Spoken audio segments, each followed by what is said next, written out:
Bonjour, bonjour, je suis Valérie, je suis énergéticienne et formatrice en soins énergétiques, telles que des méthodes comme le Reiki ou les purifications des chakras.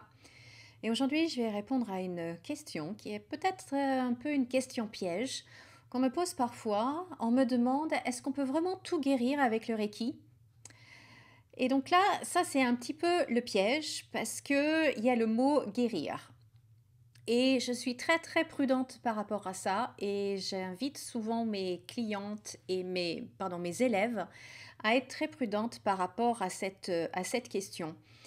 Parce que lorsque l'on fait du Reiki, on ne guérit pas les gens.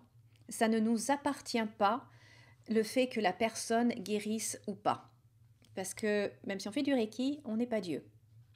Ça, il faut bien être honnête et clair par rapport à ça. C'est pas moi qui décide si la personne qui est devant moi va guérir ou pas. Ce qui se passe, lorsqu'on fait du Reiki, lorsque la personne vient me voir pour une séance de Reiki parce qu'elle a un problème de santé, par exemple, moi je vais lui apporter l'énergie Reiki. Je vais lui apporter toute l'énergie dont elle a besoin à cet instant précis. Et après, cette personne va décider, souvent inconsciemment, de ce qu'elle va faire de cette énergie. Est-ce qu'elle va l'utiliser pour guérir complètement, pour que la maladie, pour que son problème disparaisse tout de suite? Ou est-ce que ça va prendre un peu plus de temps, c'est-à-dire qu'elle va avoir besoin de plusieurs séances pour que cette énergie fasse un travail et donc ça demande un peu plus de temps, un peu plus d'énergie, donc là il y aura besoin de plusieurs séances. Mais il y a aussi le cas de figure, ça arrive également, faut être bien consciente de ça, qu'il y a des clientes ou des clients qui viennent vous voir, qui ont vraiment envie d'aller mieux, mais qui n'ont pas envie de guérir au fond. Et ça, c'est totalement inconscient, hein. C'est absolument pas volontaire, donc je suis absolument pas en train de les critiquer. J'expose juste un fait qu'il y a certaines personnes qui viennent vous voir, qui fantasment un mieux-être. Oui, en effet, ça serait mieux si elles n'avaient pas mal, si elles n'avaient pas cette maladie, si elles n'avaient pas ce problème. Mais en fin de compte, elles n'ont pas vraiment envie de guérir. Et donc là, ces personnes-là, vous pouvez faire absolument toutes les méthodes que vous voulez. Vous pouvez leur faire autant de séances de Reiki qu'elles veulent. Eh bien, elles ne guériront pas parce que inconsciemment, il y a une raison pour laquelle elles gardent cette maladie, ce problème-là. Et ça va au-delà de ce qu'on peut faire avec l'énergie Reiki. Ah, j'ai un cheveu coincé, pardon. Donc, l'énergie, lorsqu'on fait un soin du Reiki, on apporte à la personne toute l'énergie dont elle a besoin pour aller mieux. Et c'est vrai que si la personne a vraiment envie de guérir, elle guérit.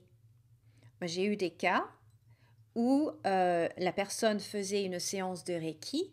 Le lendemain, je demande toujours des nouvelles. Soit je passe un coup de fil, soit maintenant avec les SMS, j'envoie un message ou je prends des nouvelles le lendemain et la personne n'a plus rien. Elle n'est plus malade. J'ai vu ça.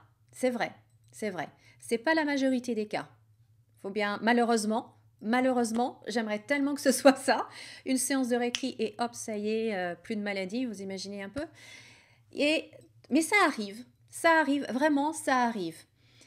Mais la plupart des cas, il faut quand même plusieurs séances parce que l'énergie Reiki va non seulement résoudre le problème, mais elle va résoudre la source du problème.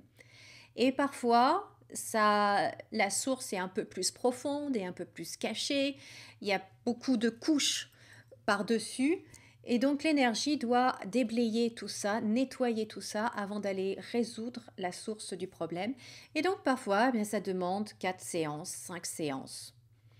Et après, il y a vraiment un mieux-être très très important, évident. Évident. Donc à la question, est-ce qu'on peut vraiment tout guérir avec le Reiki? Ma réponse est non, parce que ça ne nous appartient pas, c'est à la personne qui reçoit le soin, c'est à elle qu'appartient le choix, la décision de guérir ou pas. Par contre, ce qui est évident, et ce que je vous encourage de faire, c'est d'apporter de l'énergie, peu importe le problème. Il n'y a aucune limite, il n'y a aucune contre-indication. Il y a le Reiki, c'est une énergie qui est bonne pour tout, que ce soit des maux physiques, que ce soit émotionnel, que ce soit psychologique. à distance, que ce soit pour la Terre entière, que ce soit pour une problématique comme là en ce moment on a le coronavirus, eh bien vous pouvez envoyer de l'énergie Reiki à la Terre entière pour que les personnes reçoivent cette énergie Reiki et soient plus fortes pour lutter contre la maladie, par exemple. Mais en aucun cas, ça ne nous appartient pas, le fait que la personne guérisse ou pas. Voilà, je suis franche avec vous, je ne veux pas vous vendre du grand n'importe quoi. On n'est pas Dieu. C'est pas parce qu'on pratique le Reiki qu'on est Dieu et qu'on va choisir telle personne guérit ou telle personne ne guérit pas. Ça ne nous appartient pas. Mais vous pouvez donner de l'énergie si la personne en a fait la demande. Peu importe sa problématique, vous pouvez lui apporter de l'énergie et un mieux-être de toute façon. De toute façon.